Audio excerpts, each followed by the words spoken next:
These fruit trees here are overcrowded by this brush, so we're gonna clear out this brush.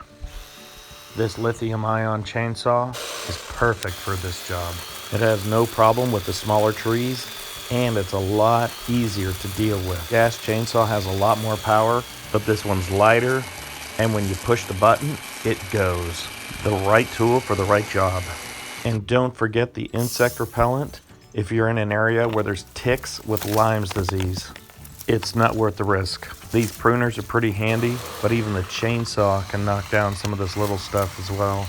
If you're cutting firewood, the gas chainsaw is the better choice. This small stuff is perfect for a chainsaw like this. These hedge trimmers are pretty handy as well.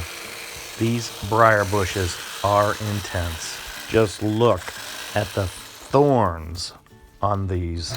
We took some of the thicker rose bush and we tried turning it down on a lathe. Kind of cool. Anyway, they are sharp. This chainsaw also did a really good job clearing out this brush. You can see these fruit trees here are really being crowded out by the brush. This next picture, you can see there's a lot less brush, so these trees will be a lot happier next year. I hope you enjoyed the video, and I'll see you next time.